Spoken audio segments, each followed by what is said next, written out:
use a term, very simple term, which is called FBI, feature, benefit and involvement. So when we're talking to the customer about the vehicle, let's talk about a particular feature, but let's bring out the benefit, whether it be halogen lights or ABS or whatever it may be. What's the benefit to the customer? And then involve the customer in that process so that they can actually see themselves, taking advantage of, if you like, or experiencing this particular benefit. Let's just use halogen lights as an example. John, the car is fitted with halogen lights, and as you mentioned earlier, you do quite a lot of night driving, and with the halogen lights gives you a lower, flatter beam, which gives you a lot more protection. And that would be important to you at night, wouldn't it?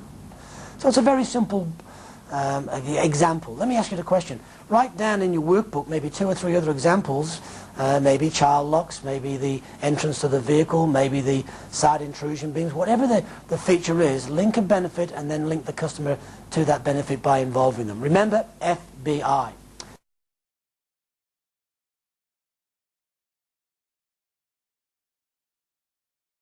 Now with presentation, we talk about 6 positions in a vehicle, and the old school used to say you start at the front and then the engine and go around to the passenger side, passenger rear, boot, and then into the driver's side. And of course the customers very rarely go to the place we want them to be at the start.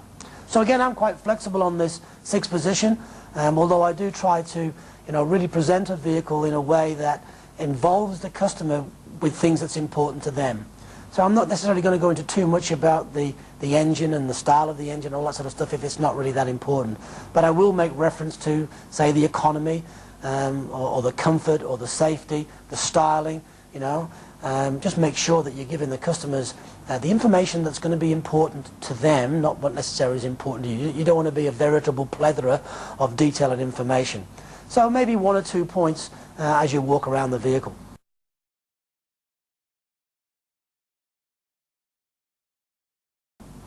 I would suggest that while you're at the dealership, maybe select 1 or 2 of these positions and get the customer involved and excited, and then the balance will be done on the demonstration drive. Or I'll say to the customer, say, tell you what, John, let's take the opportunity while Bill is valuing the vehicle, and if you have no trade, that's okay. Let's take the opportunity, we'll have a quick trip round the block, maybe go a little bit further if you like, but it'll give you a good handle on the car, good feel on the car. Move towards it. Don't ask if they want to go for a drive, just move towards it. Sometimes if they're looking at a vehicle at presentation, I'll pull the vehicle out of the lot, so we've already got the car started, we're already on the move. While we're on the move, why don't we just nip round the block? I've got a good spot down the road where we can have a good look at the vehicle. So when you go for a demonstration drive, I always recommend do lots of left turns, because it's a lot easier for the customer, particularly when they're driving back, if you have a set route. A lot of left turns save them having to go across the traffic. And I can assure you that some of the people that will be driving the cars, you don't want to go across the traffic. Try and keep away from the dealerships if you possibly can, and have a couple of really nice changeover spots. Almost spots that you can take a photograph of the vehicle in that particular area and put it into a brochure. Plenty of trees, open spaces, nice and quiet and private, so the customer can have a good look around the car without other cars going past and people everywhere.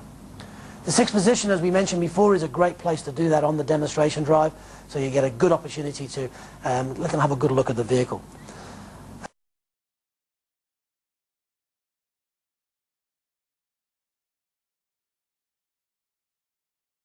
Involving the customer, feature, benefit, involvement. Ask a few questions. Allow the customer, to experience. You don't need to be selling. I don't want you to do that. Particularly on the trip back.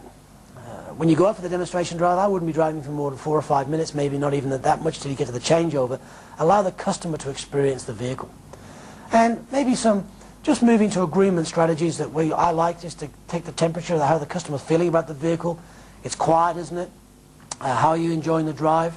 In your opinion, does it seem to be working well for you? Any questions that you'd like me to cover?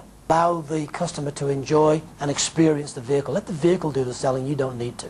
As we pull into the dealership, John, you obviously seem to like the vehicle. Tell you what, let's go and grab a cup of coffee. I'll work out some figures and see how it looks. See how it stacks up. Tell you what, John, let's go and grab a cup of coffee or maybe a cup of tea.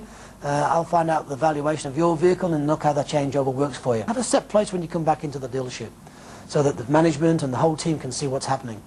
You come inside, go and grab a cup of coffee and we'll start working on the figures. This is what we call moving to agree.